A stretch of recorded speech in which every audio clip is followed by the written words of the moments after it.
principal social worker, and I don't know why I'm looking at the microphone instead of the camera, but I'll try to look at the cameras instead. We have got our 3 cameras. Right, I'm still looking at the wrong camera. I'll carry on looking at the microphone that's in front of that camera. Literally, just like normal TV is. We're in Bristol today for the second time. Thankfully, this time is successful. Last time, unfortunately, we had to rearrange due to horrific Chinese food. We would name and shame, but we can't remember the name of it because we were in too much pain. And we're joined today with the rather fantastic Heledd Wyn. Said it right. If you don't know Heledd, then you need to get out from under that rock you're in, because she's, what is it your crown has at the moment? LinkedIn influencers. Legal influencer of the year. Not quite. Well, let's go. Number 3. But you're prolific on LinkedIn. Try to get it out there, because I think it's such an easy way of getting information out to people who might not know to come and talk to a solicitor about this kind of stuff. So I think it's a great platform, not only for meeting people and connecting with people, but actually just shouting about stuff that's important that I know and somebody might not. Yeah, and I think it breaks down a little bit of a barrier, doesn't it? Because solicitors are generally middle-aged old white men in dark rooms with big oak desks. Yeah. A little bit like the Scrooge type. That's the stereotype, though, isn't it, of what a solicitor is? Or some rather young person that's on a TV show, like Teachers or something like that, that's running around everywhere and a little bit crazy. Yeah. So I think your LinkedIn posts get over those barriers. Those stereotypes. I'm human, I promise. Yeah. No, they are. They're genuinely good. I mean, I wish I could get as many likes as you do. And people are engaging with it as well, aren't they? They are, and I think so what I talk about for those who don't already follow me is I do talk about long-term care, medical capacity, asset protection, because that is a big part of people's lives and what they wanted to talk about, and with the odd bit of bacon sandwiches, should it be red or brown sauce thrown in for good measure. Yeah? Oh, no. Red first sausage, brown bacon.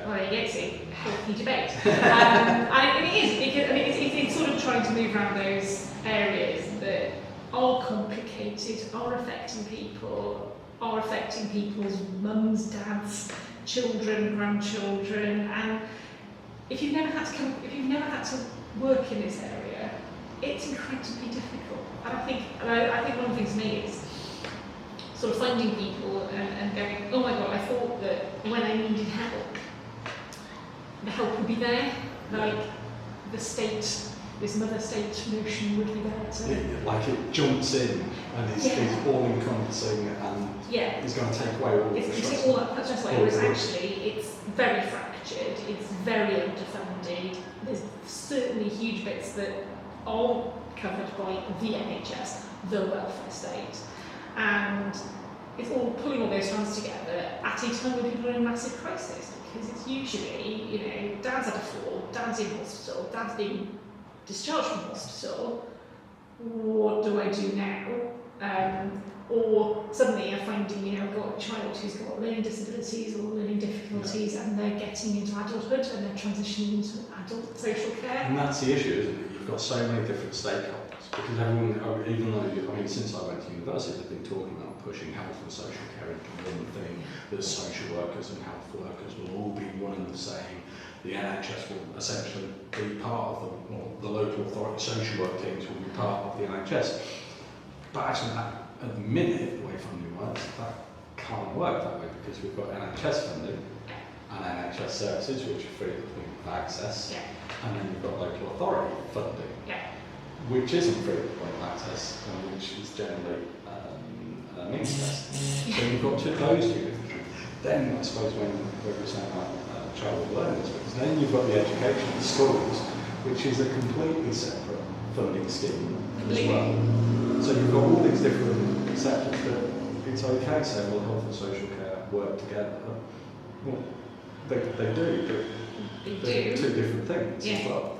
And I think, you know, being sort of technical about this, you said that, you know, when the NHS came into being in 1948 and the welfare state in its current format came into being in 1948, they were separate at that point.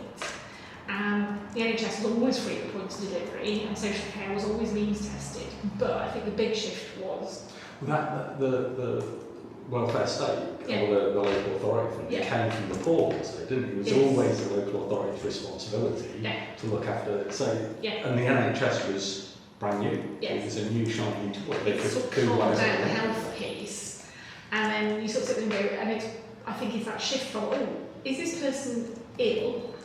Yeah. The NHS look after them, or are they poor and need looking after? And then I think we've seen the pendulum swing back, where people have gone, actually, you're not ill, you're in the poor law welfare state piece, and it's balancing those two pieces up. And I think it's really interesting. My parents are both absolutely textbook baby boomers, both immediately post-war babies. Immediately, my dad's like, oh, I think I was about 6 months too old for the NHS when I was born. Basically, my entire life I've had NHS, the local authority welfare state, the free education, Yeah. university grads, remember those? No. Yeah, and there's that generation who've grown up with it. Yes.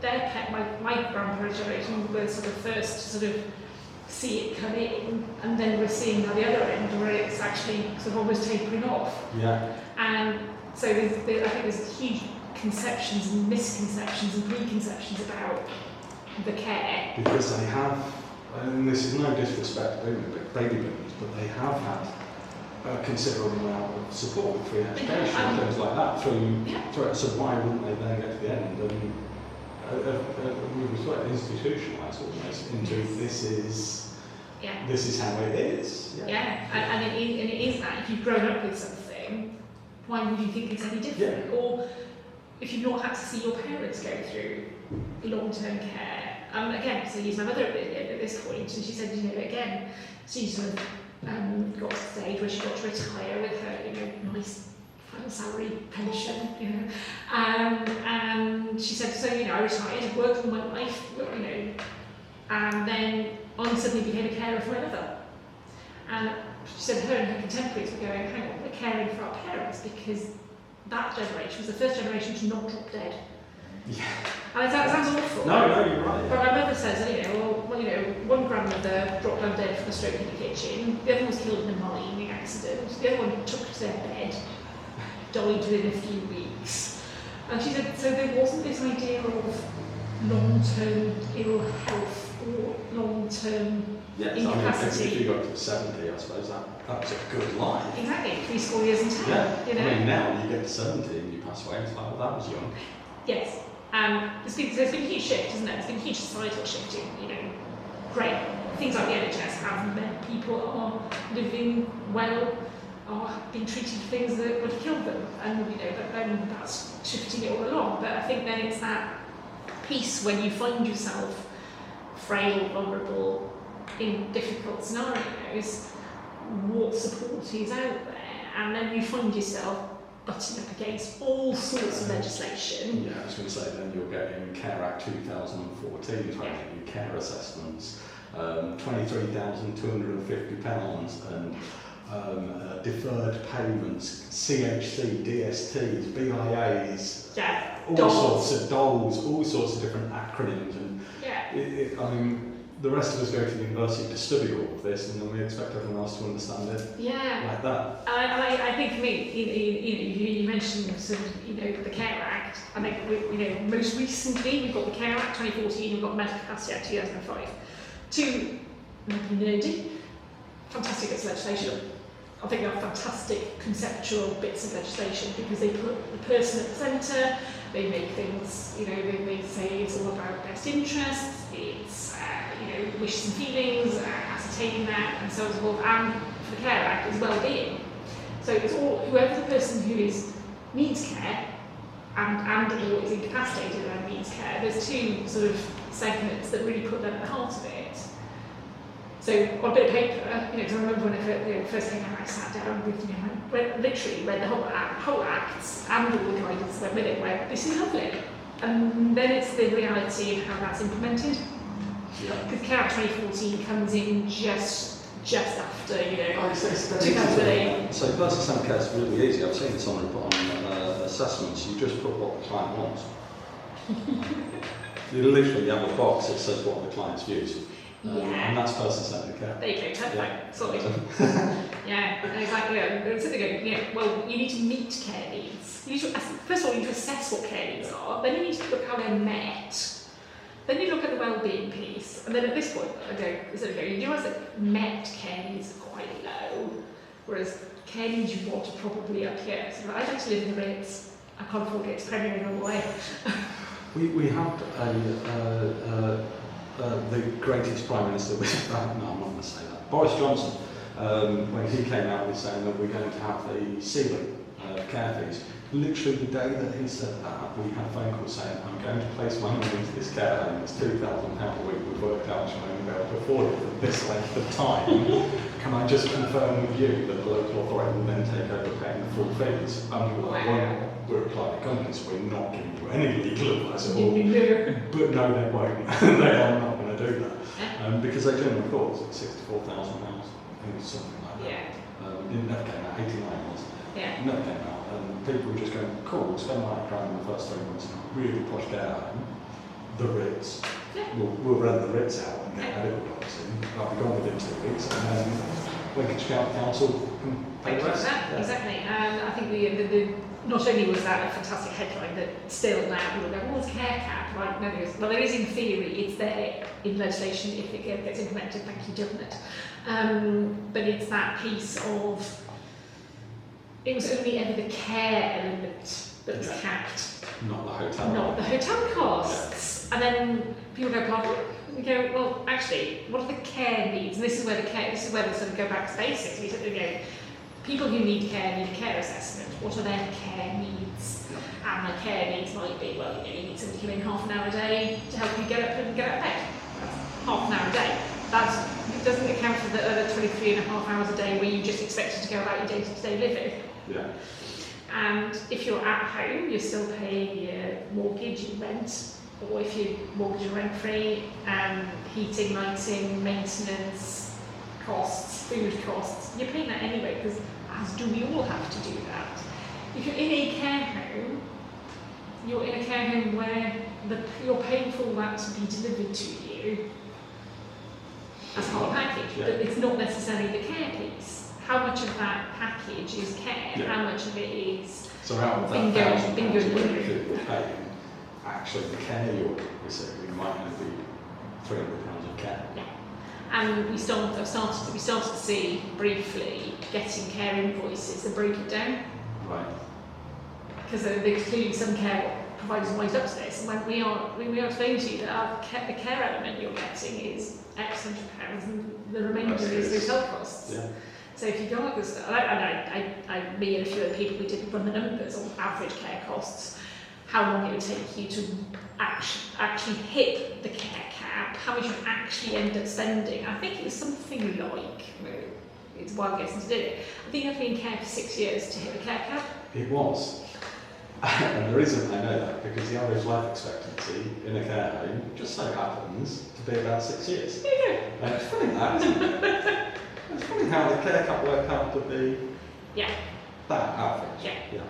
And I think, Sorry, I want to clarify something. Right. Because I get this thrown at me all the time. Oh no, I'm not putting money into care home. Life expectancy is only 6 years. That's not because of bad care. That's because if somebody goes into care and generally they're that ill, that actually 6 years is a good life expectancy. If they weren't receiving that level of care, they wouldn't have lived that long. But it's been misconstrued and it's seen as they're dying in care homes. They're only living 6 years because they've gone into a care home. No. I've got a brilliant graph, which is really unhelpful because I'm going to have to try and wave my hands around now and show you. And it's a functional dependency line. It's a doctor gave it to me. Functional dependency line. It's like if you are up here and you break your leg, play football on Saturday, you have a big drop, and then you become maybe less independent for a little bit. You might go into the functional dependency line, but it's the recovery. You'll get back up to where you were if you're in your 20s, 30s, 40s, 50s. If you are already just bouncing off that functional independence line and you drop below it, it's a much longer curve and you might never get back above that independence line. And it's that space where, as you say, actually, you and I break our legs probably, won't be too bad. But it'd be a lot easier. I'd need my wife looking after me for at least 6 months. She'd have to do everything. Yeah, kids break their legs in school. Oh, they're back out playing football a week later, aren't they? Yeah. Somebody who's in their 90s breaks their ankle, or femur, or when you go, it's a big thing, isn't it? So. And the more I would guess, the more of those things that happen, the harder it is to get back above that line. Yeah. And if you've got somebody who's not looking after themselves very well because they're depressed or they've got mental health issues or diagnosis of dementia, they're forgetting to eat and what have you, they're going to be prone to infections and being unwell with other things, with multiple comorbidities. But you put them in a care home where they're getting 24/7 fed, make sure they're hydrated, antibiotics, whatever. Formally, Kerry now, she does our life expectancy assessments for statutory roles, and she looks at not just their medical conditions, but what care they're receiving. Because there's tons of evidence to say, well, actually, if you're receiving a high quality of care, it increases your life expectancy. So going into a care sounds terrible when you say 6 years, but actually, without that level of care, that dependency level is down here, and the care you're receiving isn't helping. So it's a bounce, isn't it? There is a bounce, isn't there? There's usually some sort of intervening event, whether it's an infection or a break or a diagnosis or something. It's something will happen that means that you move into care where respite turns permanent, or there's a hospital stay and somebody goes, it's not safe to go home, or the person goes, I don't want to go home now because I'm actually quite nervous about going home myself. I've seen that. And people are actually, I don't mind being looked after. And then they go in and they go, they rally. Because they've got company, they're fed, they've got stimulation, they've got, all sorts. But it doesn't going change. home to an empty house with no community around you, no social inclusion, and the care assessment covers social inclusion, community, things like that. But actually, it's okay when you turn up to somebody's house saying, cool, we've got you a day centre, or we're going to get you to go to this door or that. They still have to have the confidence to go to these things. And most adults that are fit and healthy are nervous about walking through a group's doors, a kickboxing club or something like that for the first time. Yet we're expecting these people to go home and be able to do that without any support there. To just, go to this club. It's fine. I talked to a guy, he's a personal trainer, and he said, the biggest thing that happens in gyms is when people come in, they pass out. What? He said, apparently, because not only do I get people who come in and they are haven't exercised for ages, so they come in and go, I can do loads more than I can. Yeah. He said, I'm saying that like I'm one of those people that hasn't been to the gym for a very long time. I was talking to a personal trainer, and he said, and then they come in and they go, I haven't eaten anything all day. He said, but the third thing is they don't factor in, actually there's a massive stress spike walking in through a gym door. I hadn't got a kid. Yeah, because I suppose, you're walking in, you've got all this new equipment around you that's completely foreign, you've got a new space that's foreign to you, and then the same as any new group you walk into, everybody's staring at you. Of course they are. It doesn't matter whether me and you are getting onto a stage to do a conversation, they're all, I hope they are staring at you when you go to talk on stage, but they're staring at you not to listen to you in your head, they're staring at you because you're wearing the wrong thing, or your hair, or 1,000 other conscious reasons. So why doesn't an old adult have the same fears walking into a day centre or something like that for the first time?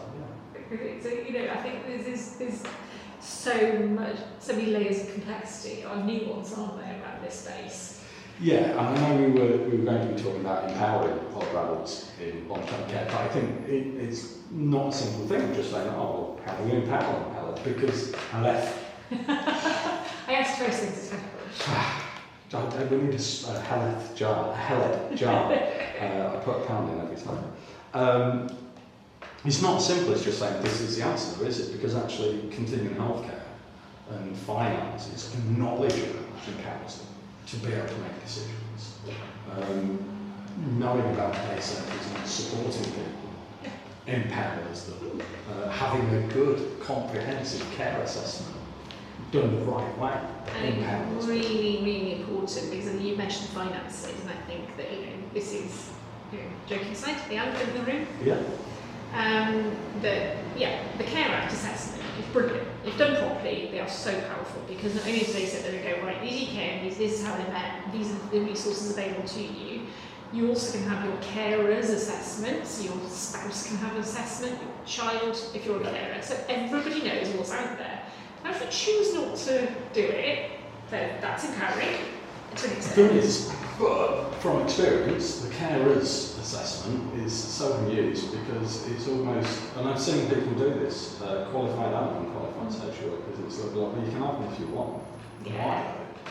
You won't get anything from it. I insist on carer and care assessments. Yeah. They go, I said, I don't care. I said, it's in the legislation, you need to do it. It's important if you can't look at one without the other, because your spouse needs to understand what's out there, what care support there is. And the finance point is really important. And the reason I sort of say it's the elephant in the room is because we have this sort of notion of, great, we've done all the lovely sort of theoretical, this is available.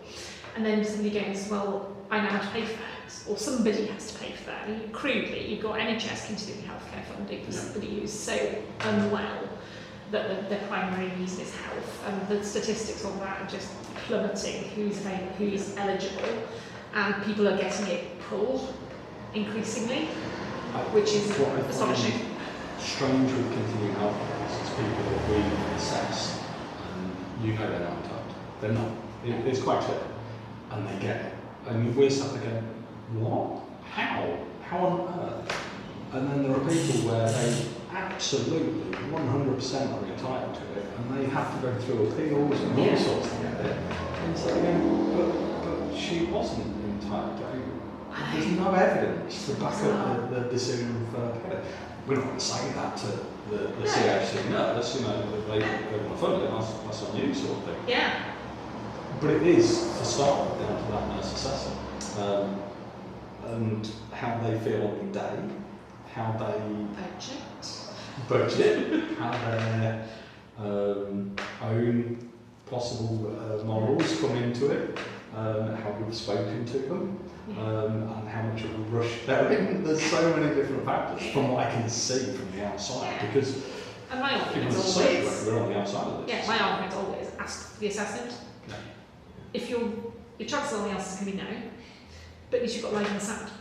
And you need the NHS-CHC assessment alongside the care assessment, alongside the financial assessment, because, okay, so we have a care assessment, so that's great. Do you know what? You're entitled to, you can go to this day centre, you can have this respite and that, but because you're self-funding, there then needs to be a decision, well, how long does that money last? Yeah. It's not, if it's not a finite pot, I was talking to somebody before I came over here today, and I said, for those who have no money at all, the welfare state's there, and it will give them what they need, which is met care needs.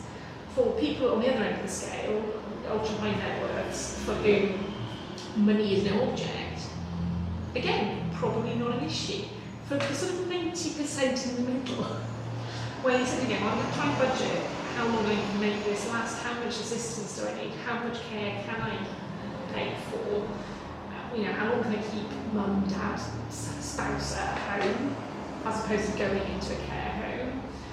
And that's the point where you're thinking, this is where the money piece is really important, because you need to understand what this is going to cost, how long it's going to last, what the likely outcome is, and where can you make economies, if needs be. Or are you just going to throw kitchen sink at it and, come out the other end and go, well, at some point I'll spend all the money on care and then I'll fall back on the welfare state. And I had a client who's a doctor. Falling back's fine as long as the care fees are agreed previously, because we were talking about that. If somebody's paying £4,000 a week in care fees, the local authority has no obligation to pick that up. they can quite happily turn around and say that you're moving to a different care home that's more affordable. Yeah, because you've chosen a £4,000 a week care home, we only pay £750, £800 a week. Yeah. The only care homes accept that. And again, if you look at certain local authorities, geographically, some of them are massive. And they go, well, we only have an obligation, we have an obligation to keep you within confines of county. And Gloucestershire's a really particularly big one. I imagine some of the East Anglia ones are pretty big and remote. So you've got somebody going, well, hang on, Gloucestershire is quite a big stretch, but it's not very easy to get around. But actually, if you're on that, we are paying, sorry, Gloucestershire, I'm just using you as just happen to be a big county, where you're sort of going, actually, you could be way. I think in Lincolnshire you could be potentially just outside of Peterborough, so, and then up to Skegness, so 2.5 to 3 hours away. Yeah. Which, I mean, that's from here to where, like, literally, it was a 3 hour drive to get here. Exactly. And that's the other side of the country. The other side of the country. It's not like, you're looking at sort of, well, Bristol's quite self-contained. Yeah. Some of the London boroughs will be self-contained. So the bigger the county, the bigger the range. Yeah, I mean, Yorkshire's one of the biggest counties, isn't it? That, I mean, it's huge. It could be 3 hours away, 3.5. Cornwall, Devon. Yeah. And the other issue, I suppose, is that, I mean, you can literally look on a map and see kind of that central strip. You've got City and City and City and City, and then you get to the M62 north, and all of a sudden it gets a little bit more sparse into Yorkshire, the big towns. And the same with Cornwall as well, and with Wales. The big cities are sparse, which means the care homes are sparse, which means the specialist care homes are more sparse. So they deal with people who are aggressive, things like that. What you said about planning and care things, one of the questions that we quite often get asked is, when do you recommend somebody goes into a care home? And I always say, well, the only time that I would recommend it is if that person is being aggressive or is a danger to other people in that household. That's it. Oh, so not when they've got dementia. No, if you want them to stay in that house, I can get them private doctors to go and live with them, I'll get them private nurses. It's just, what you're asking is, at what point is it not financially feasible to keep them up? Because, I mean, Margaret Thatcher's quite famous. She spent her entire later life at the Ritz Hotel with private doctors and nurses because she could afford it. To be fair, ex-Prime Minister, I don't think would be particularly safe potentially in a care home. Could you imagine the photographs? Now, that's the same thing. If you've got £20 million in the bank, you don't need to go into a care home.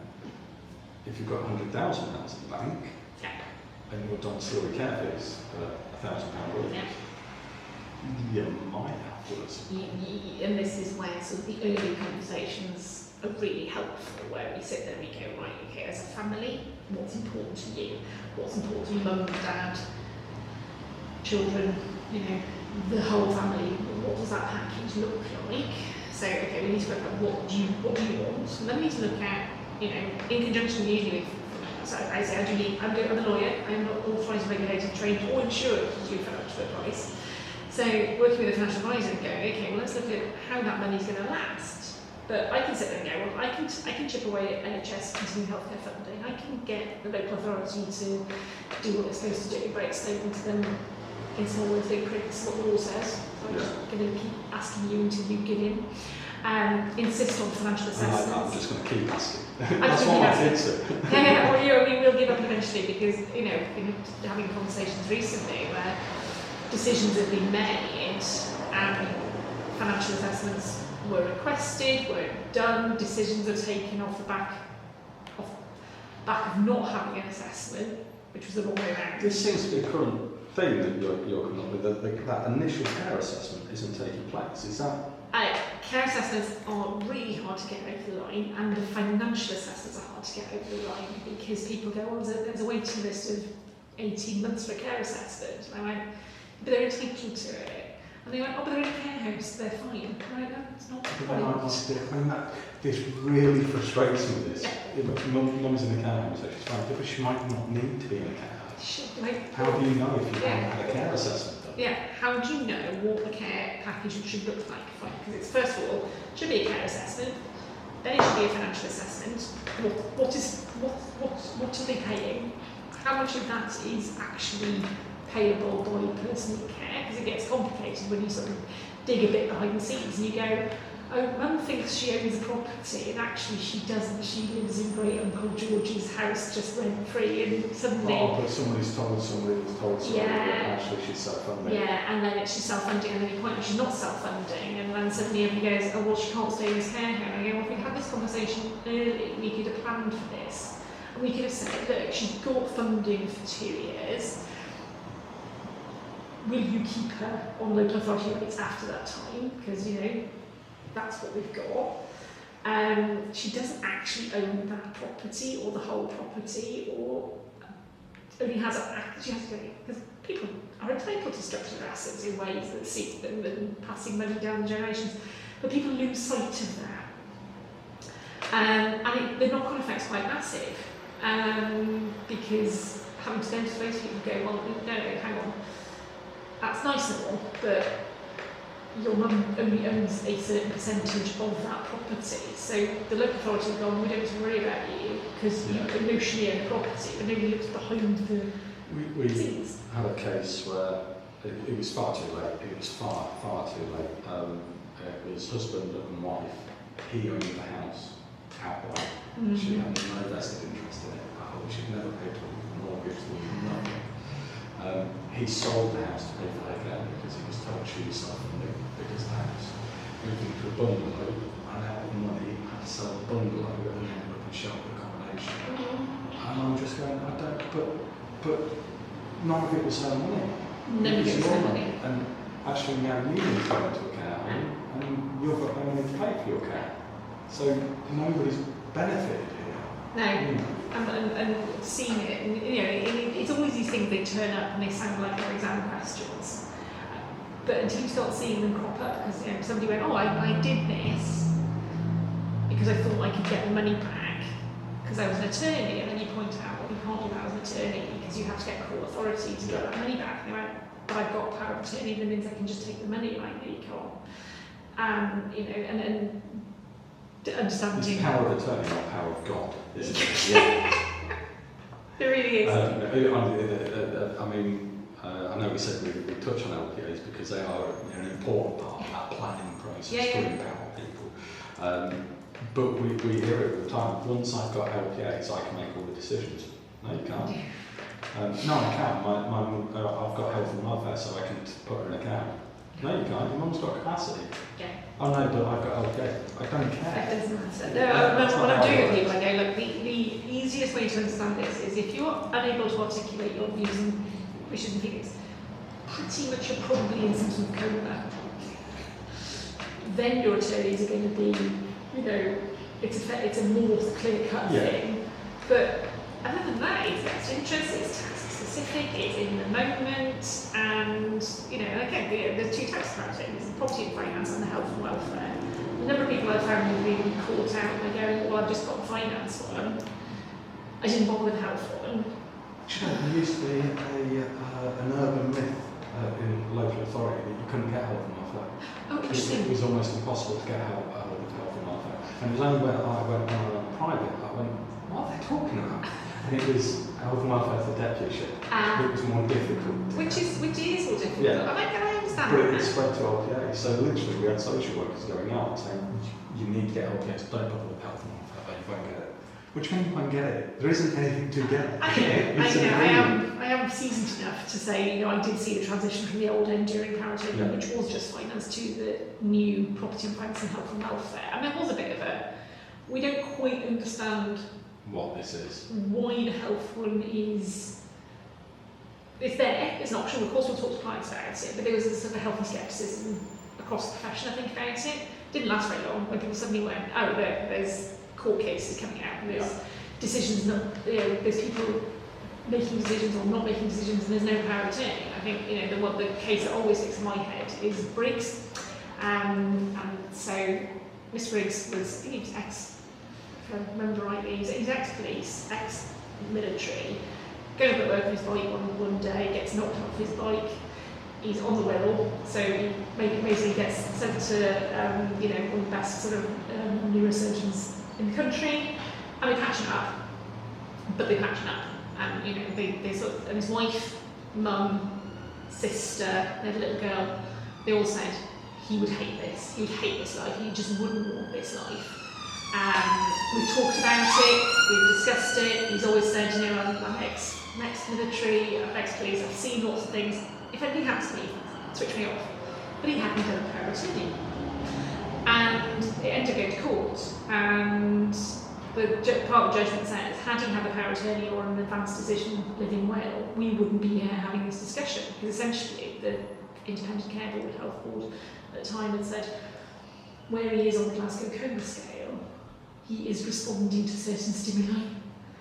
So we don't want to switch him off. And the family going, this is not the life he wanted. And it full blown. It's a really, really beautiful judgment. It's a really good story. And I know Mrs. Briggs has been a campaigner since of going, please don't end up in this scenario.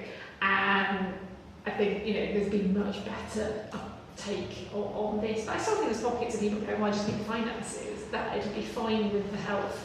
And I think your point about deputyship is important, because whilst I have capacity to decide who I want to delegate decision making to, I can and should. Yeah. If I can't do that, I understand why the court doesn't want to be paternalistic. They go, somebody's going to have to deal with finances because everything just comes to a grinding halt. But healthcare professionals, social care professionals, family and friends should be able to sit down and go, what's in best interests? But the reality of that can get very difficult. Especially when you throw in things like dolls into the mix, which is my current soapbox problem.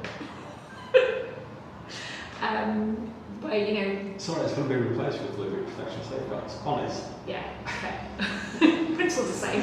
I want to go home. Yeah. What does that look like? What does that mean? What is home?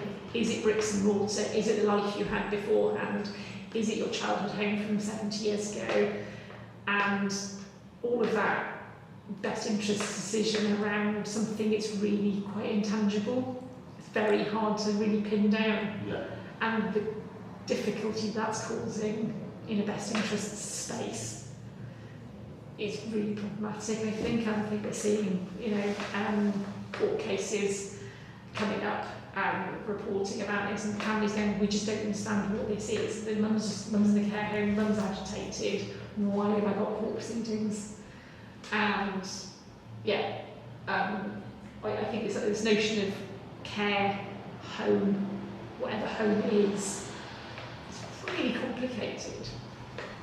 Yeah, I get what you mean, because home, it's that old, God, I'm going to sound like a cat poster. Home is where the family is, isn't it? It's not a building. No. It's where you feel comfortable. Well, I suppose it's different things to different people, and that's the point. And as you said, when do you put somebody in a care home? Well, when they become aggressive and a danger to themselves and others. So you've got somebody who's perhaps aggressive and danger to a spouse or a carer at home, seen it. I've had people where they had locked themselves in the bathroom because the hallucinations that their spouse had with dementia was so horrendous they were chasing around with a kitchen knife. Others who've been physically abused, sexually abused, and then the spouse go, I can't do this. I think it's safer. And he goes, we think it's probably safer for them to go into a care home. But then the person in the care home goes, well, I want to go home. Yeah. And it's like, well, what about this person who you were a danger to them? Where do they fit in? But the best interest decision is all surrounding the person in care who's lost capacity in P.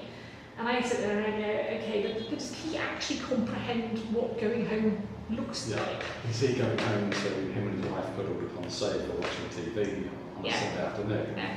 When in reality he's going home and being his wife back the toilet seat. Yeah. Because that's and why that's should she two work different with parts. that? Yeah. So I talked about I had been known to say to people going, you could just walk away and divorce them. I said, there's a really sad set of circumstances to say after decades of marriage, if you divorce, you might be better off financially, unfortunately we're seeing more litigation settlements come through for divorce than ever before. And 9 times out of 10 it's the other partners with dementia who are assessing their capacity to litigate. There is then this confusion over they've got capacity to litigate because they said they want to get divorced. Yeah. 2 different decisions. You can decide to get divorced and not have capacity to litigate. So there is some confusion over that, but we are seeing a lot more of this coming through over the past 18 months, 2 years. And they are sad cases because when you talk to them, people have been married for 40 years.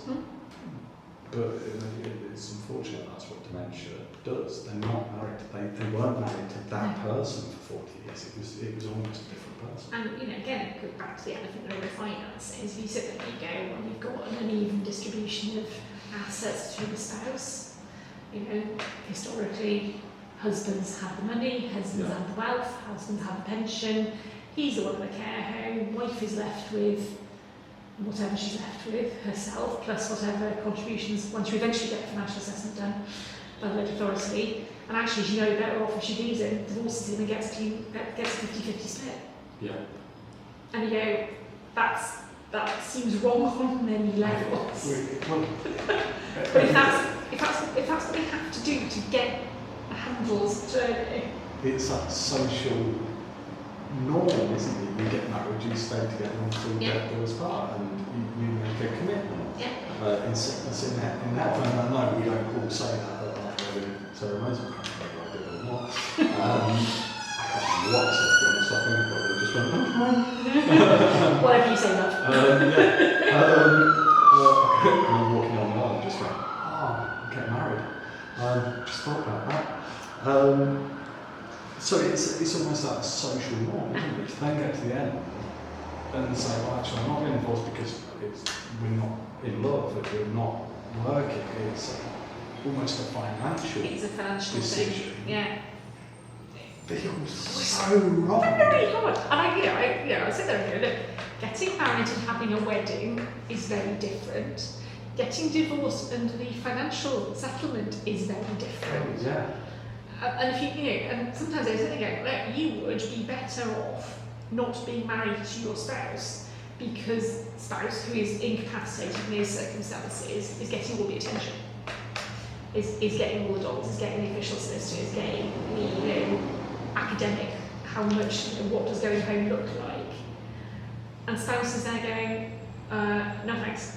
I had one recently that we didn't end up in court because we had an incredibly sensible social worker, and it was exactly that. There was a scenario, there was a dispute to attorneys, he was in a care home where he was being really well looked after, he was in a much better place than he had been at home, and there was a dispute to the attorney where he should live. Attorney wanted everyone to go home, spouse said, can't cope, I've got my own health issues and I'm scared of him coming home. Local authority did their care assessment, we had a best interest meeting, and they said, okay, so he's in this care home and it's costing, let's say, £8,000 a month. And they said, given his particular care needs, given how complicated his care needs are, how many carers he will need full on, at home, 24/7, 365 days a year, you're looking at about £16,000 a week.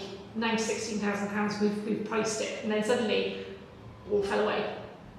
And I'm like, there you go. Good social worker. Fabulous social worker. And after listening, I was incredibly impressed, but because they just done right. There you go. That's the care assessment. That's the financial implications. That's the care providers who will do it. That's your pricing. That goes back to that very first beginning, isn't it? A good care assessment leads to a good care plan, which leads to a good brokerage report, a good financial assessment, which there is no argument. There isn't. I find the law intriguing. I think if I hadn't done social work, I would have been a solicitor before I found out how hard you guys were. But the law, at first look, is black and white. It's a zero, so it's all no. And when you get evidence like that, where it's a solid care assessment, solid care, solid brokerage, there is no argument. That's it. You can't say, oh, well, he's got mobility issues, so therefore we're going to put, we've identified how we meet those mobility issues, but we're going to ignore those. You can't do it. You can't. It's written down. It's this is the cost. That's it. Yeah. And I had exactly the flip argument where I had somebody who wanted to go home, was adamantly wanted to go home, but all the value they had was the value of their house. Yeah. They had nothing other than the value of their house. So whilst they were in a care home, They were self-funding. If they'd gone home, the local authority would have to pay for it. And I went, are you going to put in a package? Are you going to be able to put in place a package that gives that person the life they want at home when there's zero money? Whereas you know that she's big care needs in there, there's that bit about care, and they're like, it's still best interest decision, we still need to go to court. Fine, appreciate that, but we can't just ignore this piece. It's really relevant to that. Do you, because local authorities have a duty to the public purse. I always think, again, at this stage, being a lawyer, I always talk about the Lane McDonald's case, and she was a prima ballerina, and she was in Royal Borough, Kensington, Chelsea.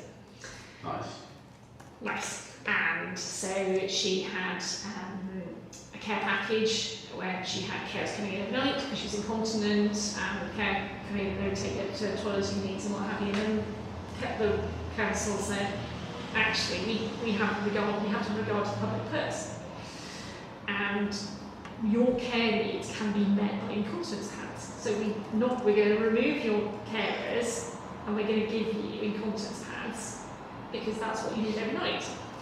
Took it all the way to the Supreme Court, and the Supreme Court went, no, they were within their rights to do that. They are within their rights to pull two carers. Because they still meet needs. Because you met needs. And it was the met needs as opposed to the I want needs. Yeah. And it's really interesting sort of having those discussions. Sorry, we just got a command. Oh, sorry, got 10 on me. 10 minutes? That's ages. You've thrown me now, I don't know what we're talking about. But again, this week I was reading an article which was about local authorities and funding, and I think it's Denbigh County Council in North Wales, and there's been a free information request put in, and they've got a care package in for a severely disabled child. It's £35,000 a week. It's £2 million a year. And the complaint, argument, discussion has been, well, hang on, you're only paying roughly $750 for elderly people, so where's the balance? I don't really understand. It's just headlines I'm reading. Because that is the sort of phone call that we get. Somebody going, well, you can't say that without having each individual's care needs assessment in front of you. Each individual, they are individuals, so you can't just, it's not carte blanche. I know we spoke to somebody at a convention who was from the Health and Social Care government, probably I've got my brain, it's just gone completely. Department for Health and Social Care. I don't know where he was, please don't quote me on this.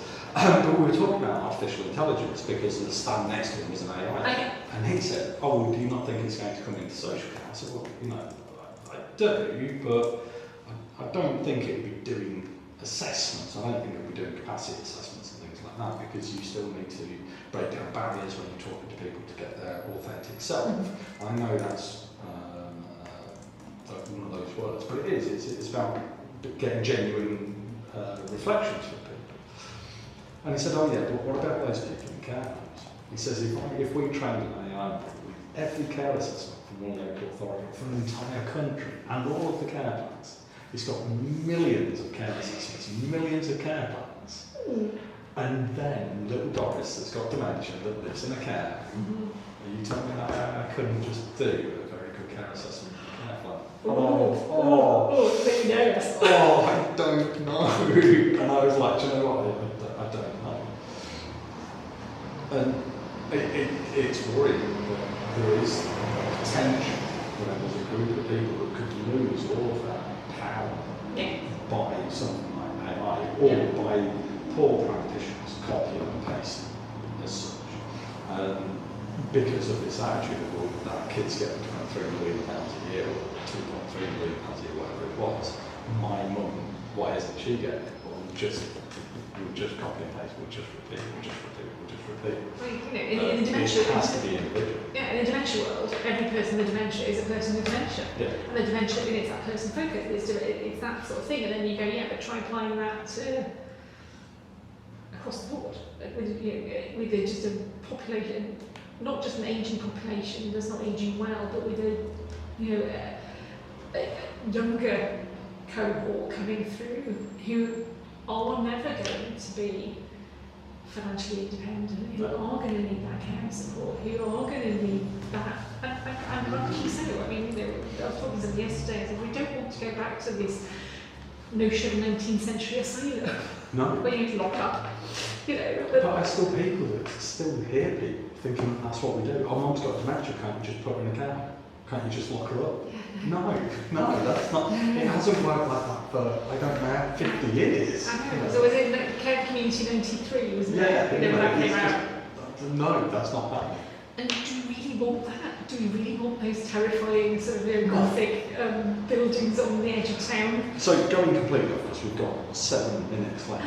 I was listening to Neil deGrasse Tyson, the scientist, and there is somebody somewhere, it's one of those somebodies that doesn't exist. Somebody has said that the first person to live forever is already being born. And I thought, does that mean sort of that we're going to have some machine that we all stand in and it makes us healthy again? You know what I mean? Neil deGrasse Tyson, he was really quite clever with it. He said it's not going to be that we, next week come out with a pill and we all live forever. You're 35 years old, take a pill and you'll stay 35 forever. He says what it is medical technology that seals live to 120, and then it'll be 150. And because you live into 150, by the time you get to 150, then we have to get to 200. And then because you're going to get to 200, you'll be able to get to 400. Yeah, okay. And because you're 400, you have to get everything called advance with you. Yeah.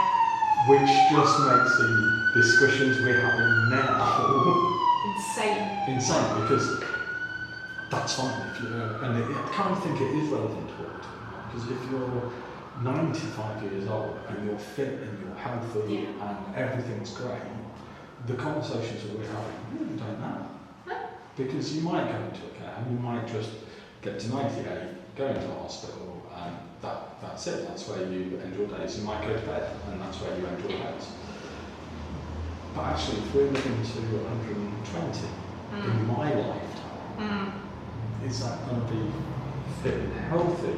120, or is actually that's great with extended life through all of these medical technologies? But actually, we need 1,000, 100,000, 5 million new care places. Let's not even get started on where the carers are coming from. No. But it's the idea that this is it. It is actually quite ridiculous that we need to fix this problem here and now. Actually, we need to fix the problem in 40 years' time. Yeah. I mean, I know you're I'm 45. I've gone from 4 channels on TV and a wired-in phone to having a computer in my pocket, which won't teach us what. We won't have a calculator in my pocket. I've got everything. I've got ChatGPT in my pocket. I don't even need a calculator anymore. And that's just in 45 years. So where are we going to be when I'm 85? Exactly. Staggering changes. I think I'm going to be. I quite believe that I'll be at 120. I think it's entirely reasonable that I'll probably be working until I'm 100. That's how they'll fix it. Your pensionable age is now 110. Because here we go. When can I retire? It just gets further every year, I'm sure. But this isn't a problem. This isn't an issue that's fixed now. Even if we went, okay, this is what we'll do. We'll pay care fees up until someone's 90, or some idea like that, or an insurance policy. That's only going to be relevant for the next 10 to 20 years now. Yeah. I know you're right.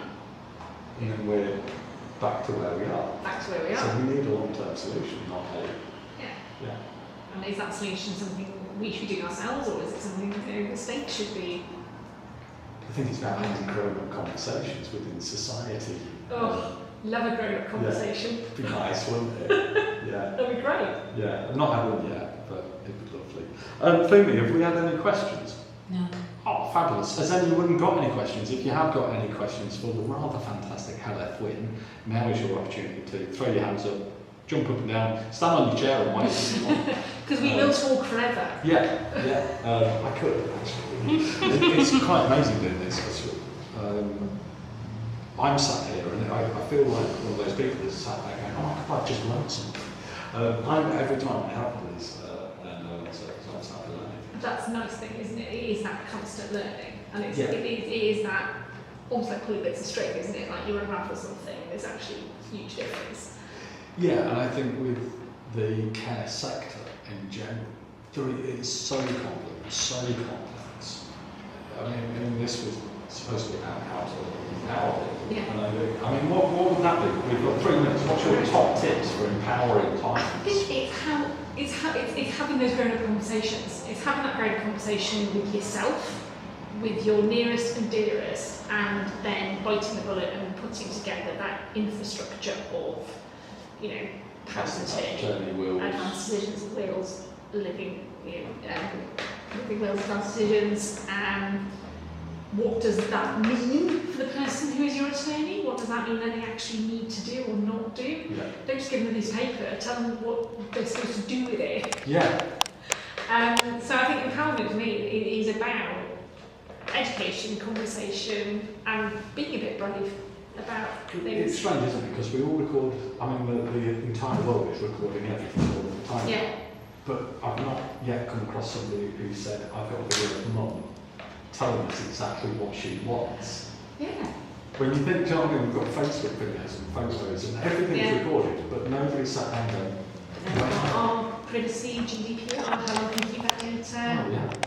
Well, no, just for yourself, you need to be recording, writing it down, making a video, making anything you want. That's a really good point.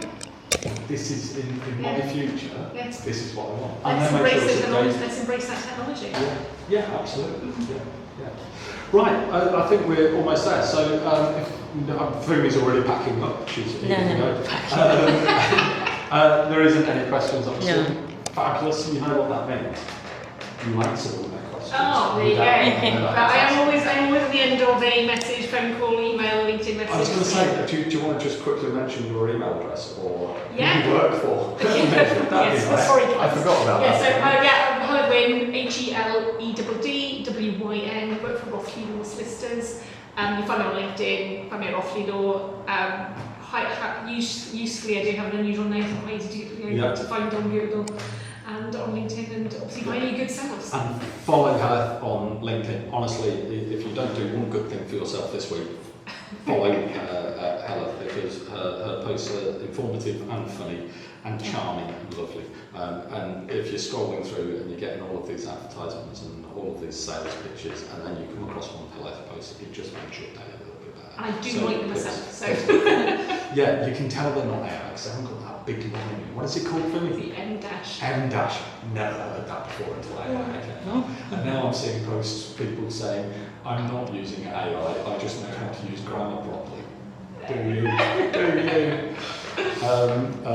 Now, if you see the M-dash in mine, that's because I know grammar properly. No, it's because I haven't edited ChatGPT properly. Please follow me on LinkedIn as well. I'm not quite as exciting as Heledd at the moment because I'm busy. And I'll be honest, I can't have the app on my mobile phone, so